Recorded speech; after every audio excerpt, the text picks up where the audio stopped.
And it's like playing a festival. You don't have time to like sound check. And we have a lot of equipment. I mean, we have like 3 synthesizers, some iPads to do the samples and stuff, and everything had to work. So I remember on on the camping, we were like, what is it called? Duct tape. Okay. We duct tape everything on a camping table. Just connected it before. Just throw it on the stage and hope it work. So yeah, it was intense. It was great. Welcome to the 65th episode of the Cast That Ends Creation. I'm your host, Chris Deering. This is the show where I interview bands and public figures from the mathcore and mathcore adjacent communities. If you beautiful people in chat have any questions or comments, feel free to drop them and I'll try to read them aloud. If you like this up for $5, you get access to some exclusive emotes as well as access to the interviews before they hit YouTube and streaming platforms. If you're watching this on YouTube or listening to this in your car and have no idea what I'm talking about, the show is first shown live on Twitch. Join us every Sunday and Wednesday at twitch.tv/the Cast That Ends Creation for the live cast. With that out of the way, let me introduce our guest tonight who dropped their new album, Fira, back in January through Moment of Collapse Records. Welcome in Suffocate For Fuck Sake. How's it going, guys? Thank you. That's cool. Thank you. Did I pronounce the album correctly or not? Fira. You may Fira. say it in, Yeah. I think it's cool. You nailed it. So tell us who you are, what you do in the band. Should I ask? I guess we'll start with Daniel. Yeah. Well, I do. I'm the ambient guy, if you can call it that. So I do mostly live. I do the synthesizers and some skate guitars and mixing the samples and stuff. So that's my part. Right. Yeah. I'm Jonathan, and I do vocals only. Alrighty. More streamlined. So I've been seeing different. It's hard to track down an actual lineup of you guys, right? So Rate Your Music, it says there's 4 people. Your email was. So I know we have like 2 people here, and email is mentioning your drummer, and then I've seen a video where there's 6 people. So how many people are actually in the band? Oh shit! I haven't counted, but I guess we one guy on drums, and 2 on guitars, and me on guitars as well, some synthesizers. Jonathan on voice, and Yui, and a bass man. So we should be like 7. All right. Yeah, it should be 7. It should be. Yep. 2 synth, 2 guitars, bass, drum, vocals. Yeah, 7. Yeah. Should be. Okay. Well, so you're a huge band now, but I believe you guys started with just a 2-man project. Is that correct? Oh, it was more like, call it a project. We were never like counting, but I guess me and Tommy Tommy's the top head creative dude in the band. We started out in 2004 with another drummer, and I guess it started with mostly him, but me adding like the ambience as well, and we kind of stuck along with that, and so we don't have like a regular setup. Okay. If you see what I mean. Okay. How'd you guys end up getting together? Oh, well, me and Tommy met up he signed me on his label, and I recorded a solo album, and during that process, I guess something else took along. And it was Suffocate For Fuck Sake. So that's how it started. And he's more from the stage. He's like into this core and metal. And I was like, okay. I listened a lot to Breach, but I was mostly like a post-rock guy. So we kind of mixed that together and came up with something. The seed of Suffocate. Okay. Well, how did you guys meet? Like, y'all just knew each other in the scene, or? No. He actually. My personal connection to Tommy was when he listened to I think it was like MySpace or mp3.com. A long time ago. If you remember, Time ago. Jeez. I'm old. We are old. Dude, I'm old as hell too, man. So he was listening to my demo songs, and he was like, "Oh, cool. Maybe." And he had this like indie kind of label then. Actually, that's it was called Monotone Records. There's also when we met up with the drummer and the former singer of Suffocate. So he had this like independent do-it-yourself label, and he released my album, and he released the drummers band's album as well. So it was kind of there in that moment. Was it? No, not Moment of Monotone Records. Kind of. Okay. So you guys met each other because y'all were on the same label then. Yeah. Okay. Basically. So you guys dropped your first EP in 2004. Then you did your debut album. There's a war going. Oh no, what was it? Blazing fires and helicopters on the front page of the newspaper. There's a war going on, and I'm marching in heavy boots. Hell of a title right there. But I didn't realize it. My first introduction to you guys is actually this album. So I didn't realize that like how far back your catalog actually went, and that your debut is actually a really big album. Like according to Rate Your Music and stuff, it seems like this was the thing that really put you guys on the map. What was it like releasing such a big album back in 2008? Well, the thing is, I mean, we released our first EP, and that was more like it was fun to create this kind of mix. I mean, we tried to like bring two contrasty sides together with Hans, the first EP, and then it did actually work, and we will try to like discover it more. So we just recorded it and thought it's a cool album. And then after a couple of months, I guess it was Sketcha Records, some kind of label dude in Mexico, who wanted to release it. In Mexico, okay. Yeah. And the thing is, we kind of dropped it. We moved on with other projects and started up other bands, and I mean, life happens. And then it grew without our actual knowledge. So it was huger than we thought. Okay, cool. Because I was gonna say there was an 8-year gap between this and the next album, so you guys just stopped, and then you realized people were into it, and you're like, I might as well make another record. Is that essentially it? Okay, pretty easy. Jonathan, were you aware of them back when they dropped their debut and stuff? No, not when the EP or Blazing got released. Though I found Blazing Fires prior to In My Blood. And I remember like the first time I heard Blazing Fires, I thought it was like this masterpiece of an album. I still think it is like a real masterpiece of an album. Really like cool vibe, and yeah, it was. Yeah, listen to it. Sounds nothing like something else. Like, yeah, it's cool to hear. Yeah. Well, it was some kind of edgy thing. I think it had something, and it kind of grew on us as well. I mean, we found our kind of style in it, so it was a cool journey for us. More than we thought that we maybe released something that could be something huge. It was more like a process for us, a creative process. Yeah, and it feels like the thing with to like have the samples so up forth or like up front. I think I'm trying to say that felt pretty fresh in a way, like something that it has probably been done sometime, but I hadn't heard anything like it when I heard it. Right, I still haven't heard anything like it. Like when I heard Feeder, I was just like, "What the fuck, dude? This is amazing." Yeah. We're definitely gonna be delving deeper into your sound. I just wanted to go through a little bit of the history to get it set up here. Yeah. In the chat, it was RNG LMAO says amazing band, favorite album is Blazing Fires. So it's still a big one for you guys. Yeah. You dropped your second album, In My Blood, in 2016, and it looks like you got picked up by Moment of Collapse Records the next year, and they reissued all your releases on vinyl. How did you get hooked up with Moment of Collapse? Oh, I guess Tommy, the band dad, or whatever you call him.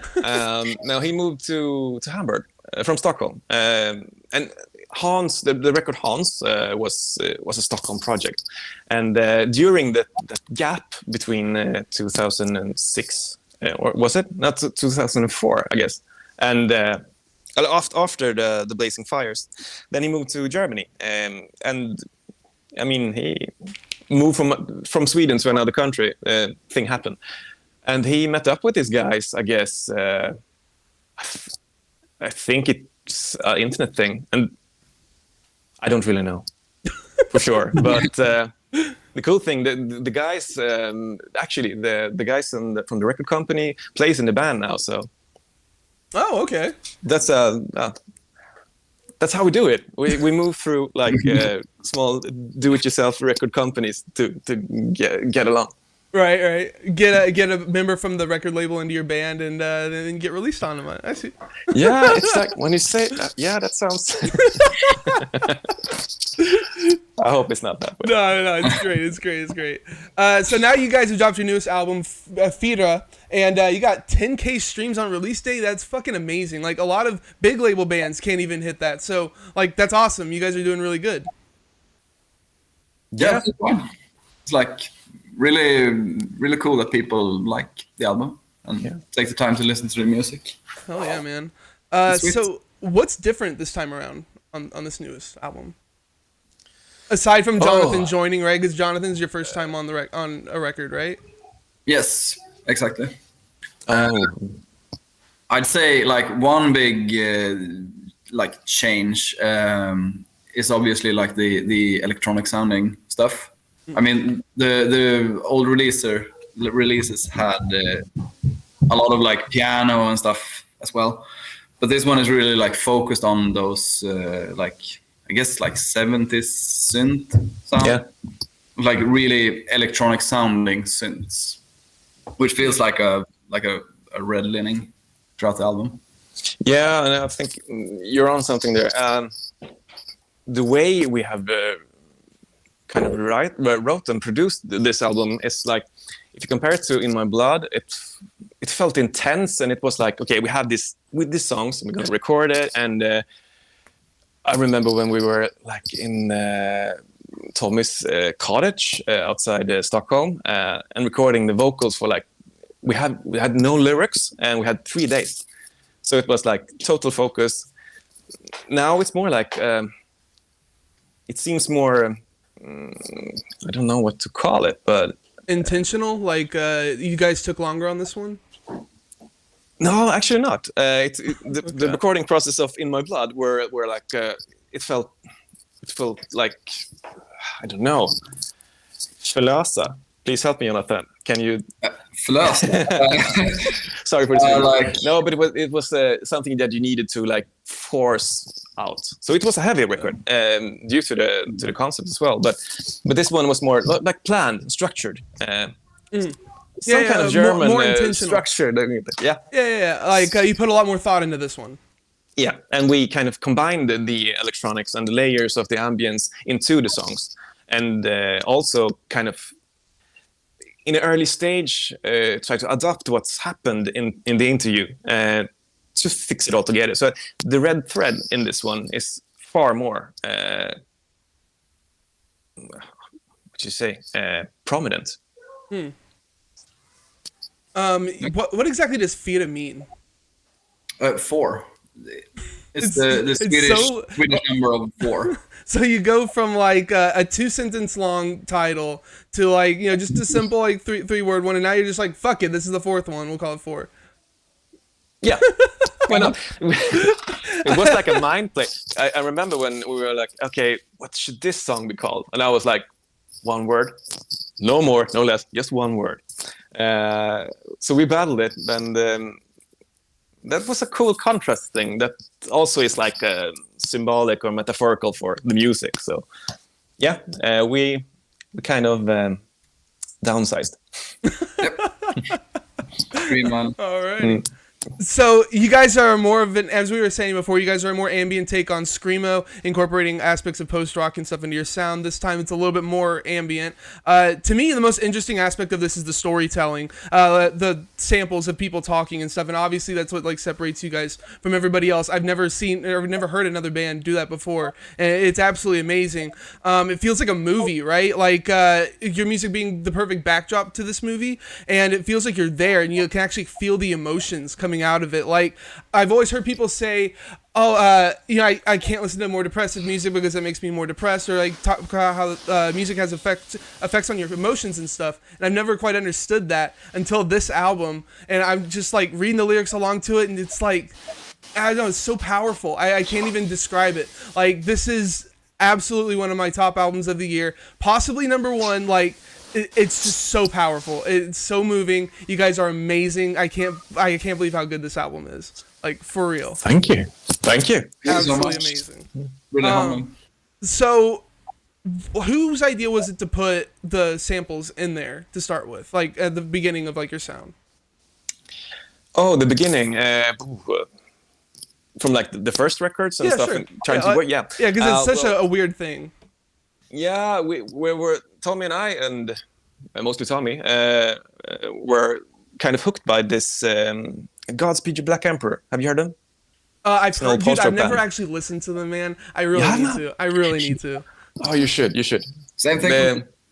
Same thing. Okay, good. At least I'm in good company. But they work. They use a lot of kind of interview stuff and like poetry driven music, post-rock. So they have like songs that's like 30 minutes long. So it's nothing that you can listen to at a coffee break. Right. So, but they used a lot of this sentence-driven music, and we thought it would be quite cool to do it like in Swedish. We are Swedes, so why not? It's a foreign language for the mass, and it kind of added, as you say, it adds some kind of dimension. But I can get a credit to Tommy. Yeah. He were into it, and actually we have been talking about not using it because it's just to kind of like see how Suffocate would be without it. I feel like it's super integral to your sound. I don't think you should try without it. No.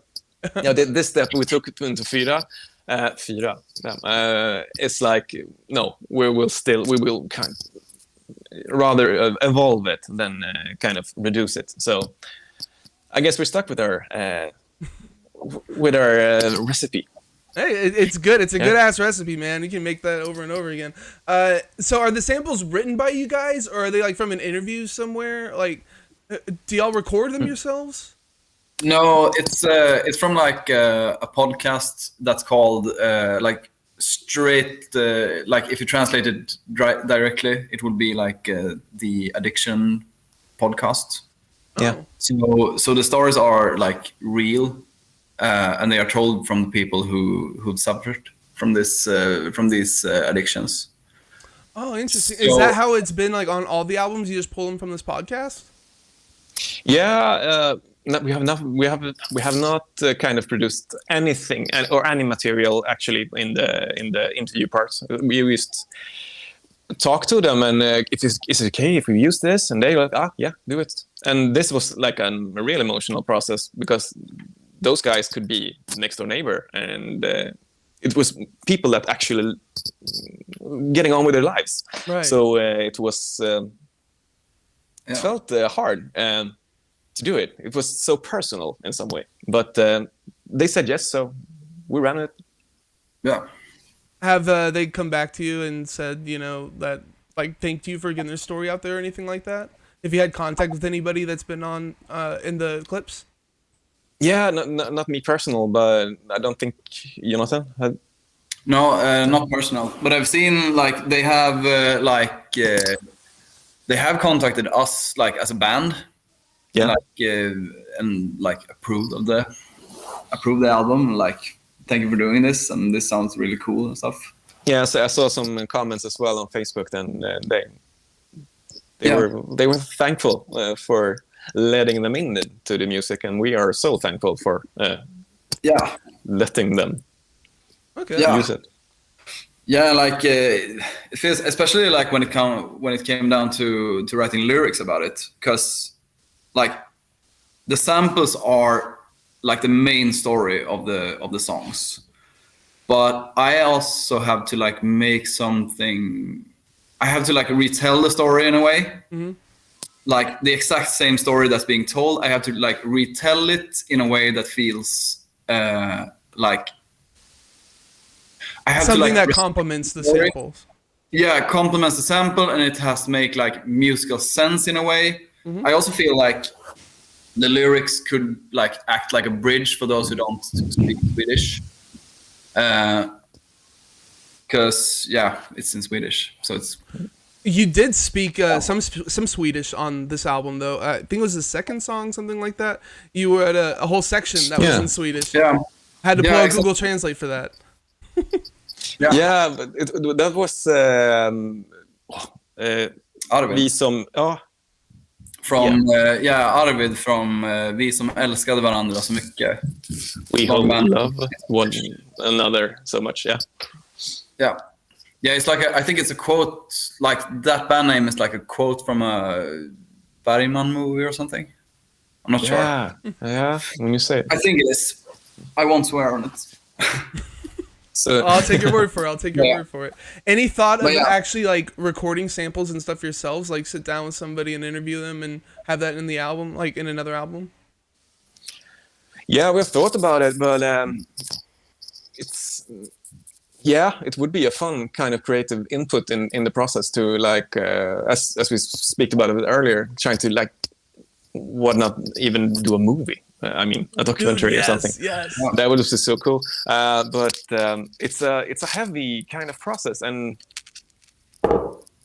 it would be cool. Yeah, like definitely reaching out to fans and stuff and be like, hey, submit some stories, we might get you guys on the next album, something like that. I think that'd be a really cool like thing you could do with your band. So what's the writing process like? How do you guys start it? How do you guys incorporate the samples and stuff? How do you decide all that stuff? Oh, well, basically we have this brainstorming session when we kind of write through the music parts. I do it at home and with Yui, and Tommy does it in Germany and with the other guys. So it's more like creating kind of a Lego, of sound chunks and sound bites that we kind of put it together and see if the concept works and the song ideas and if the keys fits and so it's not like we are jamming in a rehearsal room. I guess we have like rehearsed 4 or 5 times actually. I think we have rehearsed less than we have played live. So it's more it's like personal chunks that we put together, and then we try to listen to it. What do we feel? Do we hear something? Do we see something in it? And then after that, we do a research for like how to incorporate this interview thing, or the spoken-driven kind of Swedish word. You understand? And see what kind of concepts that evolves. After that, when we have these chunks, we try to incorporate the interview material into the songs. So that's where the kind of real kind of song structures takes on. So, and it depends. I mean, you can write at the subway. You can write it while doing your bike or when you play with your kids. So it's a diverse process for each one. Yeah, like I think like one thing we should fill in is that we live really like spread out over both Sweden and Germany. So there's like no way we can rehearse like once every like once a week or something like that. Yeah, that's and especially now with the like ongoing pandemic and stuff. But I feel like we sent like, at least for this record, there was really like a lot of brainstorming over Dropbox, basically, where you present some kind of idea and like, hey, maybe we can like build on this, or like this could go with this song if we like change the key or something. That's the way I experienced it. And like when I started writing vocals, there like I think most of the songs didn't have any synths on them at all. Yeah. So there was just like long stretches of like a repetitive guitar-driven beats, guitar part, and I was like, there's like, it felt like there's so much space to cover, and I was like, how the fuck am I gonna cover all of this with with just vocals. And then like the synths came, and I was like, oh shit, there's so much melody now. And yeah, so it's pretty, I don't know. Some kind of layered kind of writing procedure. Yeah, a lot of like as soon as we had like a solid foundation, it's just building on top of it, kind of like Lego. I kind of like that reference. Okay, so you guys generally go like guitar and drums, and then you come in with the keyboards, and then come in with any extra ambient stuff. Is that about it? Yeah. And then vocals at the end? Okay. Just had to catch up on chat here. Ills Winter says, so much love for you guys. Your music always felt so personal, so intense, and strangely so comforting in its own uneasiness. Would love to see you tour at some point. Congrats on Album of the Year. Thank you. Thank you. Thank you. And Bob Hund is saying, wondering what Daniel and Jonathan's favorite samples are. My personal favorite is from 26 and Full of Plans. And then he has Swedish on here, and I don't know how to speak Swedish, so I'm not going to speak that. But yeah, so what are y'all's favorite samples? The words. Yeah, like the interviews and stuff. Oh, shit. I know mine. I have to. Should you? You go, Jonathan.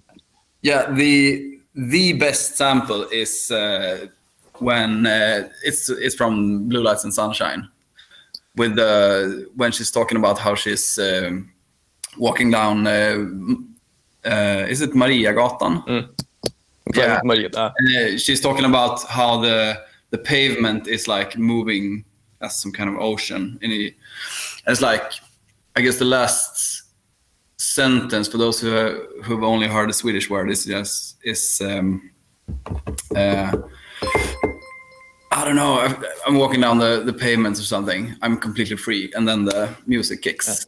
Yeah. I think that's one of the best parts.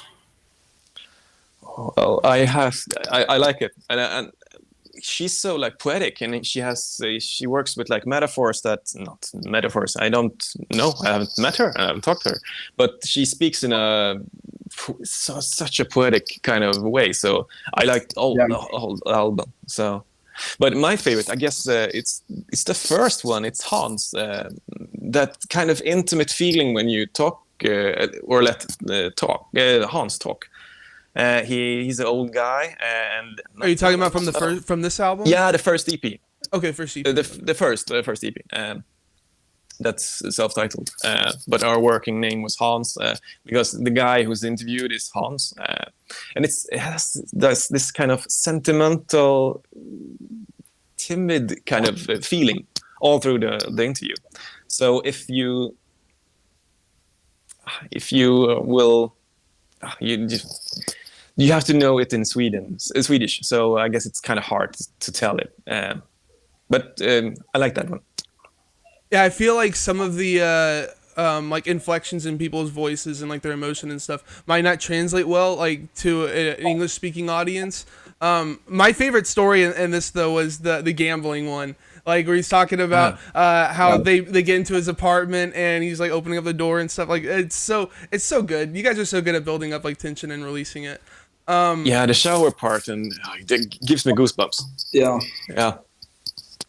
So I would say the lyrics are one of the most important things in your sound, as we were saying. I really love the way that you deliver them too, Jonathan. Like, I guess it's your accent, but the way that the syllables you enunciate or you emphasize and such in your vocals, it's so good. And you're such a good vocalist. It's awesome. I think I've been listening. I haven't heard all of your older stuff, but to me, you seem like the best vocalist that's been on so far. Thank you. I don't know. I just did what I like do best or something. It's really good, man. It's so good. Thank you.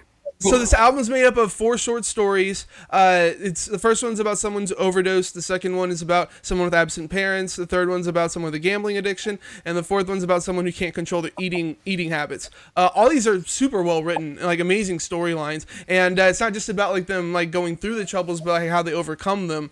How did you select these specific ones out of all the other? I'm sure there's a bunch of episodes that you could have pulled from the podcast. So why did y'all select these specific ones? Well, I guess first of all, those ones were were those who actually gave us some kind of acceptance that we used them. Okay. I guess a lot else as well, but it was something in. I would say the red thread and the diversity of abuse. So it kind of felt close together, but still in a totally different way. I mean, yeah. So what's the thread that brings good them mix. all together? Yeah. You're saying there's a thread that has them all, like a thing that overall theme that brings them all together. What's the theme then? Addiction, I'd say.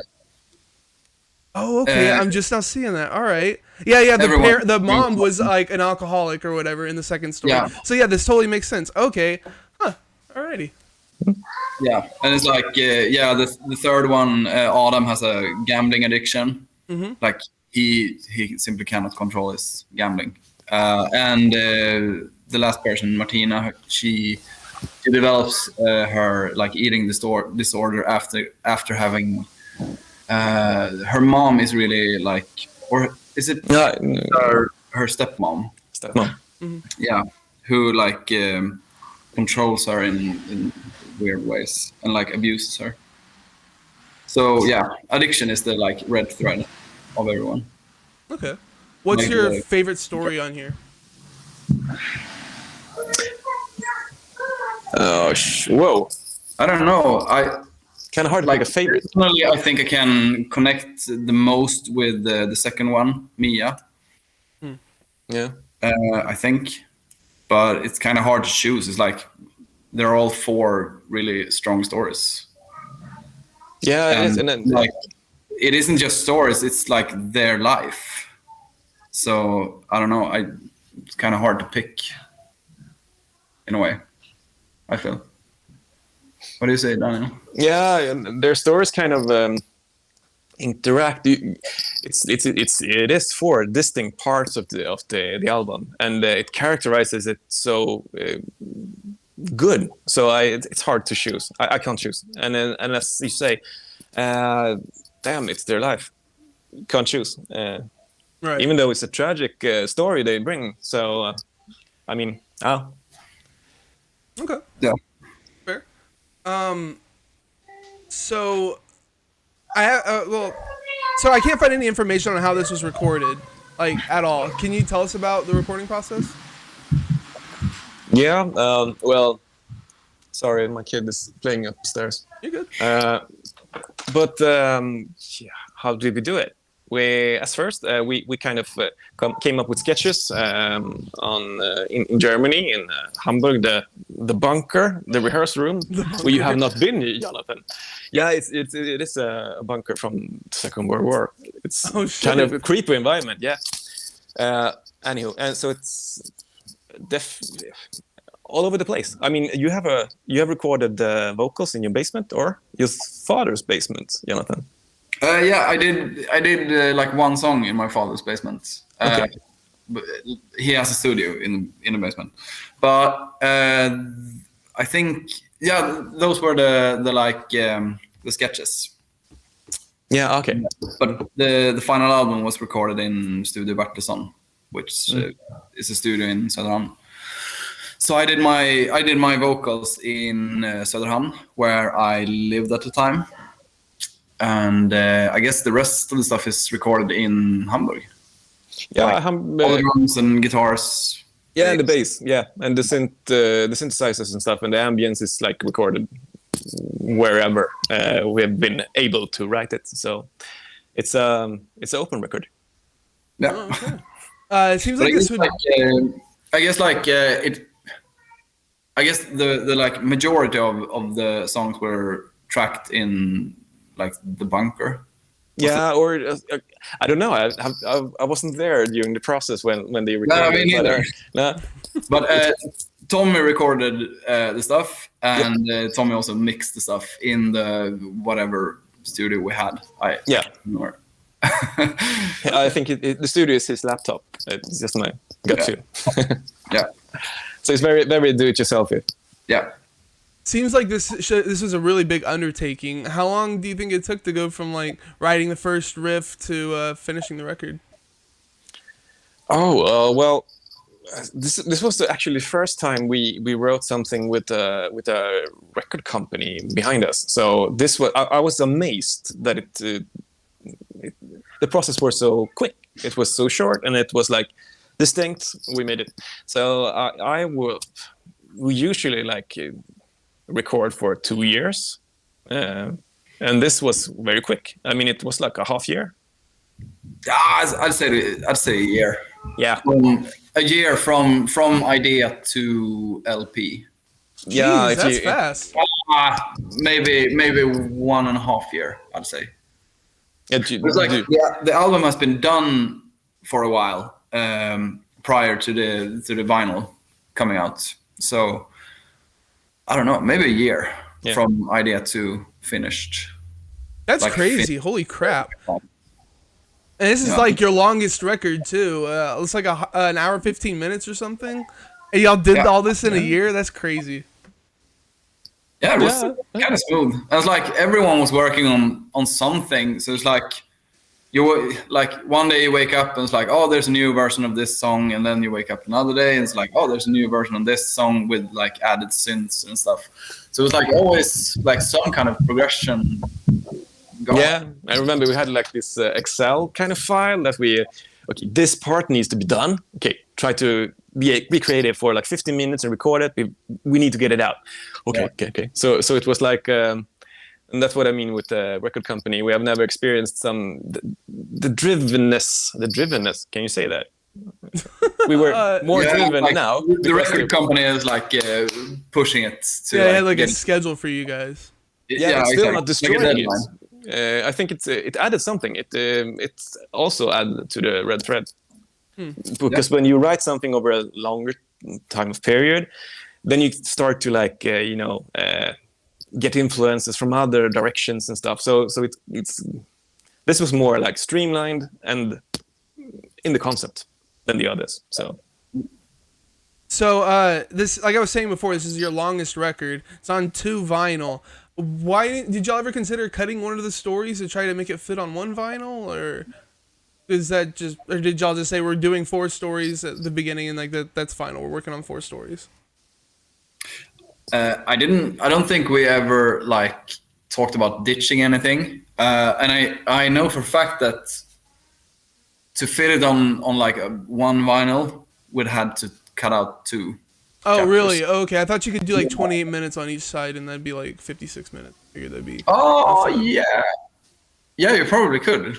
But I don't know how you'd have to like divide the stories up and stuff like that. It might be really weird. I think it's a thing for the kind. It's like something strategic for the Fyra concept. Just to like diverse it so much that is felt almost like for EPs. Yeah. So, like episodes of a TV show, kind of. Yeah, that's true. So is it each side of a record is like a story, like completely? Yeah. Okay. Yeah. So like you don't have like when you open the vinyl, you don't have like side A, B, C, D. You just have like this corresponding symbol to each story. So you have like the pill and the wine glass and the fork and the like casino chip on the side.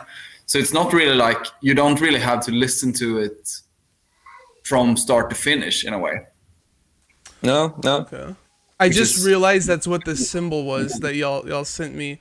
It's like the pill bottle and like the casino chip and stuff. The little symbol you guys have on your album. I've got it like showing up on the stream. So that's like it's just all 4 symbols put together then. Yeah. Okay. Huh.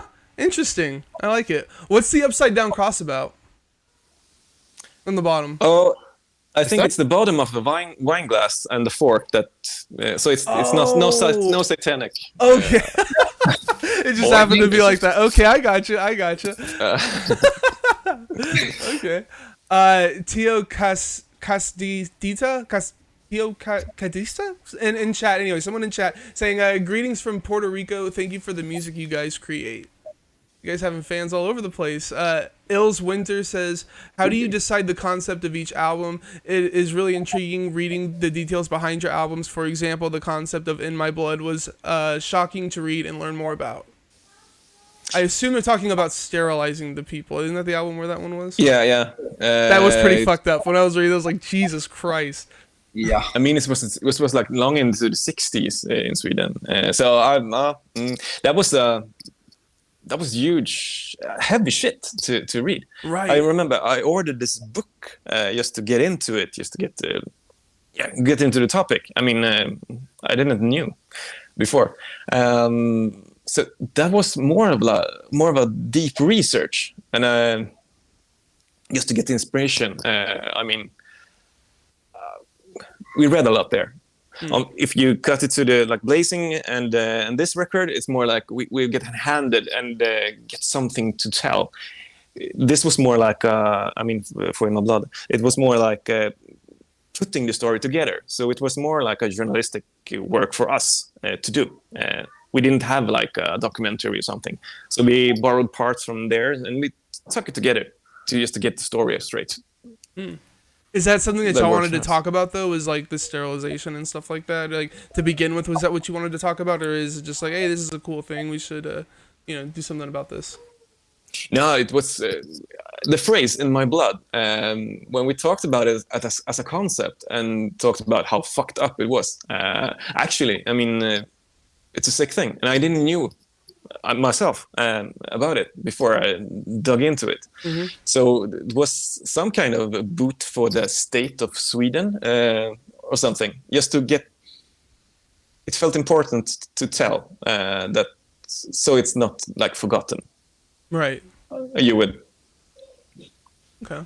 Bob Hund in chat says that they were about to ask the same question, and a follow-up question to it. It seems to me your goal is to raise the voices of people with different problems that often are not heard.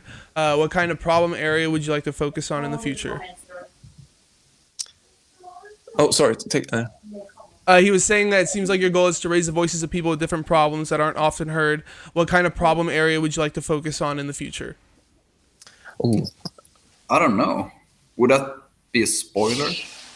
I guess. There you go. Easy way out of the question. I like it. It's a cool answer, so you stick with it.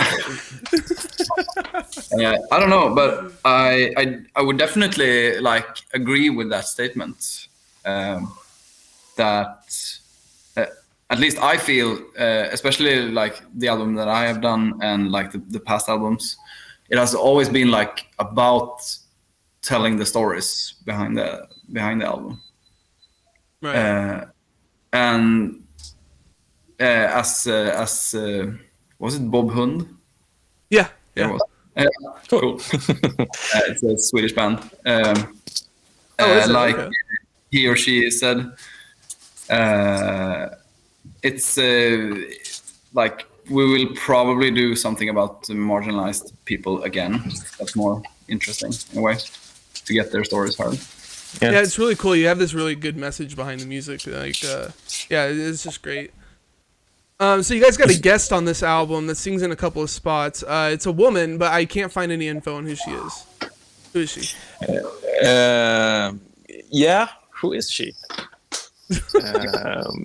I'll pass on that one. What? Yeah. We're not gonna give her credit? Of course, but she has her credits from us, and she's. I think she's fine with just not being. Oh, really? Doesn't want to be named? Not to be named yet. Oh, okay. So Alright. it's a mystery woman. Okay. Yes. I mean, everyone needs that, right? What? I guess. Okay. If y'all play shows, well, you will play shows, I'm sure, over playing this material. Is she gonna join you guys, or how's that gonna work? No, I don't think so. I've actually bought a kind of as I do the singing on the album, so I bought this like strange converter that makes my voice sound like a woman's. Okay. So I'll try to do Live that pitch? live. Yeah, some kind of form and pitch Sony thing. I don't know. Oh, that's cool. Yeah, but I'm nervous about doing it live though.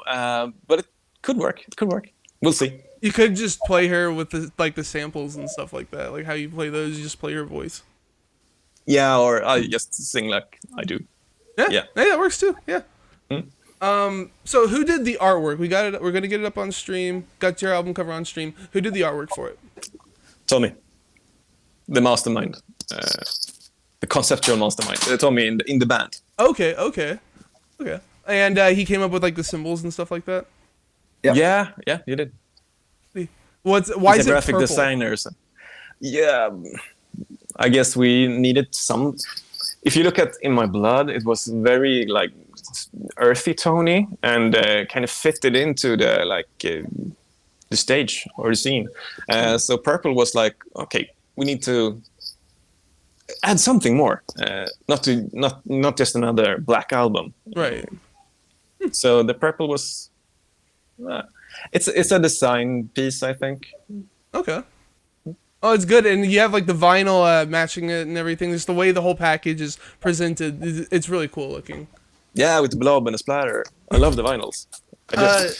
So why don't y'all have like you'll have a lyric video, but why don't y'all have like actual videos, like diving into the storyline, like we were talking about a movie. It'd be so cool to have a movie with like an episode being like a story or whatever. You know what I'm saying? Like a 20-minute long like video of like the whole story being played out. That would be amazing. That would be amazing, but I don't know. I don't think we've like talked about it because we could probably like do it in a way. You could totally do it. It wouldn't take like that much work, right? Like just get some people together and film the storyline. Oh, it'd take work. It would take work. Yeah. I actually have no idea. What's needed, I guess we need some kind of director or something that could probably. do a collaboration with us. And that, for me personally, that would be awesome if we find this guy. Alrighty. Girl. Ills Winter in chat says, can we get some guitar equipment info, guitars, pedals, or amps? Boo. Well, I kind of know.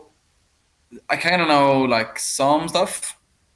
I think like the main guitar, like the main distorted guitar, is like a 5150 and a VHT. I think they're called, like a pretty old, like I guess it was like a budget tube amp. Well, 5150 is like one of the better amps you can get. Yeah, for sure. It's not like we didn't like push it too far. It's not really that distorted. But I have literally no clue about anything else because I wasn't there when they recorded it. I think Tom is playing like a Telecaster with humbuckers in it. Probably, I don't know. Okay. There was more guitars. I think like the bass is like an Ampeg SPP. Also, I'm not sure. and he's the guy who has not been in the rehearsal room. Yeah, I don't have a clue. But I got a picture. Don't you Yeah, play okay, some okay. guitars on it, Daniel? yeah, I do. And I use an SG Gibson. Okay. That's about it. And when I do it live, it's like we travel a lot, so you have to like borrow guitars and stuff just to get up your gear. And when we play on festivals and stuff, so it's it depends live. But on the recordings, I think Jonathan has you're into it. Yep. Yep. I really like recording, and I also play like guitar and bass in other bands and stuff. So I really like gear. It was RNG LMAO says there are only a couple of videos that have surfaced of the band playing live. Would you possibly film a live show to post in the future? Yeah, of course. When all this has passed, Right. Yep. Do you have anything planned? we had a lot, but I think as all other bands out there, we don't have a clue actually. But we will do some kind of tour when the pandemic stuff is all blown away. Nice. But no live like stream show. No, nothing that we are aware of. Okay. Have you guys ever been to the U.S.? I don't think so, right? As a band, no. Okay. Nope. It was RNG LMAO was asking if you guys were going to be coming to the U.S., but I guess there's no plans or anything like that. But Yeah, but dreams.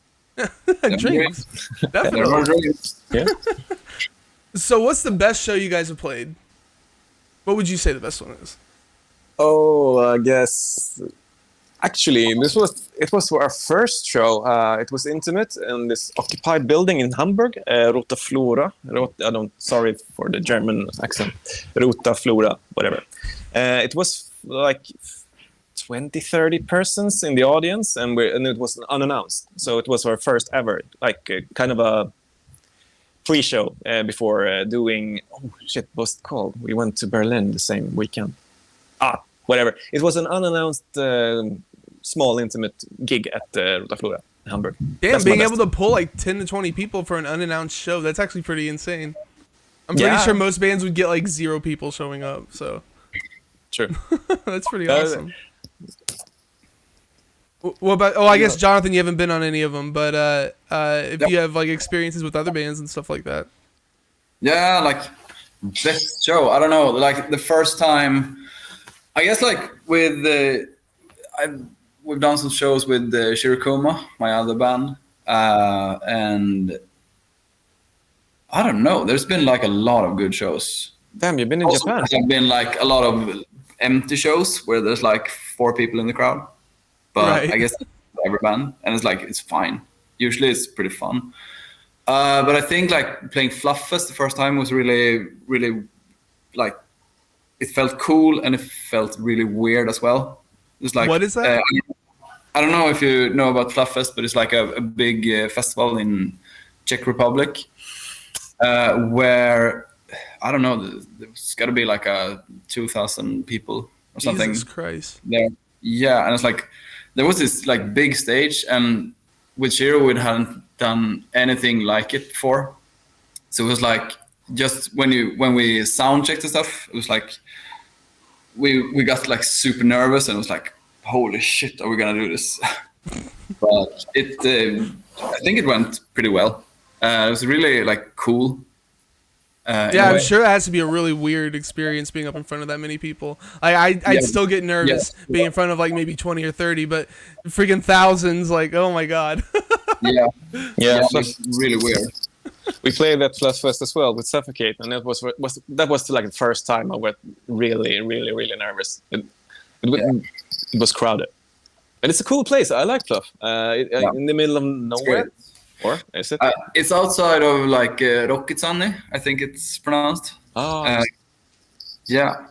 And it's like, I think it's like 1.5 hour away from Prague, which is the capital. So Dan, you were saying that was one of the first times y'all were nervous playing. So you saying you never get nervous? Yeah, I get nervous all the time. Like all the time. But that one was like nerves capping out in a way I hadn't like experienced before. Right.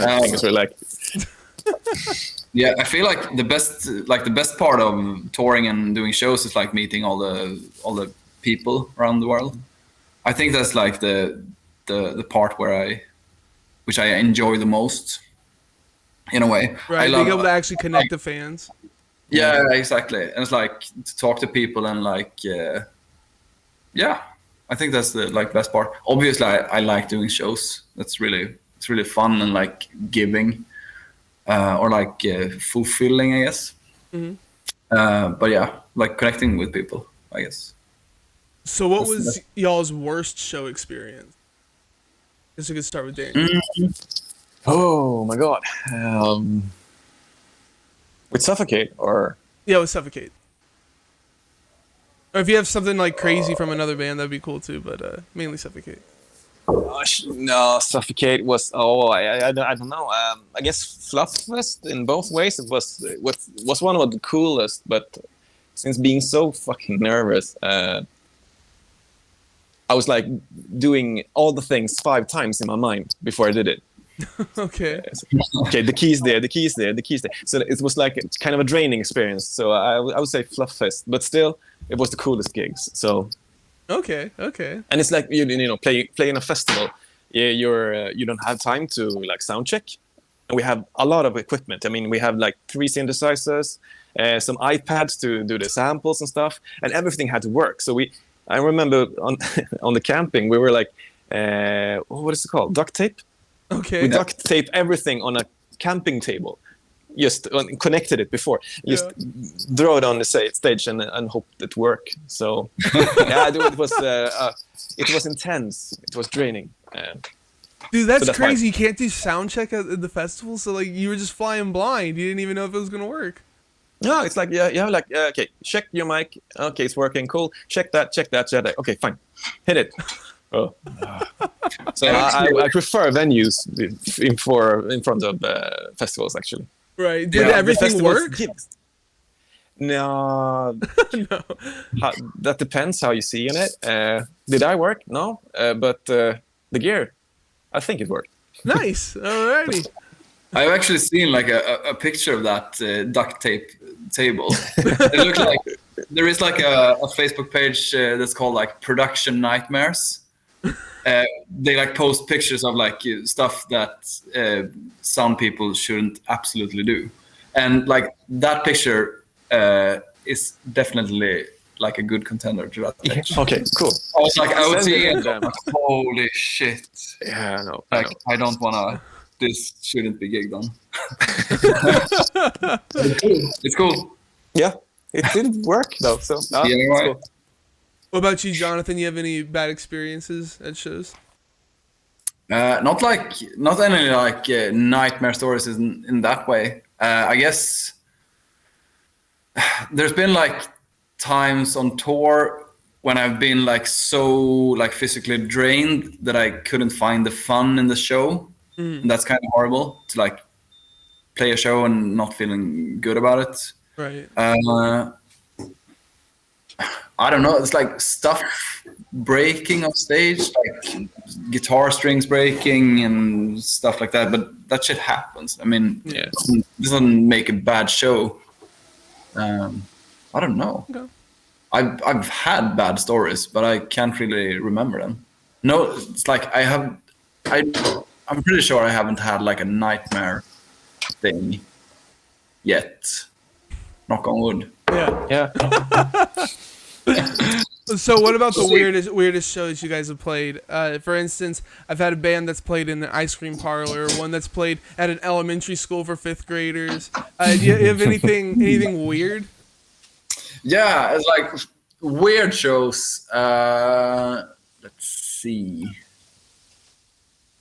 Not anything like, it wasn't really weird, but in my hometown, we like one of the first shows that one of my band Shirokuma did. There was like some kind of not elementary school, gymnasia. High school? Yeah, I guess high school. Like people who are basically between 16 and 18, I think. Okay. There was like this high school group who set up like a show with some bands in like a local theater. So it was like a sitting crowd with just parents, I guess. And Shirokuma was like, it's like, yeah, some kind of punk screamo pop thing. I don't know. So that was kind of weird doing that with the parents. Like I think I like broke someone's pedals because I knocked over some water bottle. So the whole stage got flooded and we played first. And I fucked up the electricity so yeah, that was kind of weird, but it wasn't horrible. It's just like, this is just a weird thing to do. Right. So that was kind of weird. I don't know. Anything more? What about you, Daniel? Kind of. We had this gig with Joseb, the post-rock band that do we exist or not? Whatever. In the middle of nowhere in Sweden. It was like on a field, far away from everything. So it was like a diesel generated a generator. Yeah. Diesel driven, and that fueled the whole festival. There's a lot of people there, and I think we played last. I don't remember. I hope we did, because when we like fixed our gear and just plugged it in, everything Oh shit. So yeah, I don't know why. I guess it could be water, but I saw it as some omen. So it wasn't like an anti-show. We didn't had time to start. As long as we put in our guitars and our gears, everything went black. So I guess it was our fault. Nice. Yeah. So you just didn't play that night then, or did they get it fixed up? No, we slept in a car outside in the field, and it was so cold. But it was fun in some ways. So we have a question that we ask everybody here. How do you dress your hot dogs? What do you put on your hot dog? Sriracha mayo and ketchup. Roasted onions. Ooh, roasted onions. I like that. People always say the crispy onions, like the French's onions. Oh yeah, French onions. It's like brown. Yeah, the crispy ones. Yeah. Yeah. Yep. Yeah, people mention those a lot too. Yeah, same here. Sriracha mayo, vegan, so I just vegan sausages, and this vegan mayo from Hellman's, Yeah, the Yankee brand. mayo. Yeah, Yankee brand. So good. It rocks. It's so good. So that is, and drench it with sriracha. I love sriracha. Dude, sriracha is amazing. Oh my god, I recently discovered it. Holy shit, I put it on everything now. Yeah. There's like a small cult revolving sriracha. Yeah. Pretty cool. Yeah, ketchup beware. I'm coming for you, ketchup. Yeah. So you guys are involved in some other projects. Jonathan, you want to tell us a little bit about your other bands? Shirakuma's we've done like 2 albums and like a split and an EP. Sounds like I don't know. It's like, I guess, screamo. Yeah, more straightforward screamo than what you do with Suffocate. Yeah, for sure. Way shorter songs, and like usually kind of like pop influence in a way. It's like a lot of emphasis on like a chorus and like more like traditional songs, I guess, like the way you used to do pop songs. And the BPM, I guess. Huh? The speed, the tempo, the BPM. Yeah. Much higher. Yeah. It's like, more like, normal music with screaming vocals and really loud. And I have a new band as well called Rats, which are like RATS with dots between them. It's like hardcore punk. I play bass in that band and do some backup vocals. Yeah, it sounded pretty sick, man. I checked out both of your stuff. It sounded really good. Oh, thank you. Cool. What about you, Daniel? Yeah, well, I had different kind of projects during the years, but now, I mean, what do I have? Suffocate, of course, but me and Yui, another guy in Suffocate, has this like popish, very poppy etui. It's like electronic kind of project, and then Joseph as well. But we had our peak like 2009. We haven't like catched up during the Corona and stuff. So. Oh wow, that's that long ago. Okay, I just found you Yeah. guys on Bandcamp actually, and You did? it is pretty poppy. You're not lying, it's pretty poppy. But I didn't realize it was that old. Like it's really good stuff. Y'all should continue it. Thank you. You also got That's ISOWeb. I couldn't find music on it. Where can we find that stuff? Check it out. It's IOSEB. It should be on Spotify. It's the easiest. Okay. I guess where music can be streamed. But it was a long time ago we did something. But someday we might do something together again. You should. But Suffocate. Yeah. So what was the last album or song you listened to? Oh, last album. Damn, trick question. Should I really? Mine is. I think I have to. I think I have to read it out. It is Culpepper's Orchid. The song is? No, I think the artist is called that. Okay. Okay, so the album is called Culpepper's Orchid. And I'm gonna show off the album artwork. It's Danish prog. I don't see. Can you see it? There we There. go. What the heck is that artwork? Yeah. Sick album. Was it get some Easter kind of impression of it? Yeah, it's like there is. I don't know. There's like flute, banjo, electric guitar, acoustic guitars.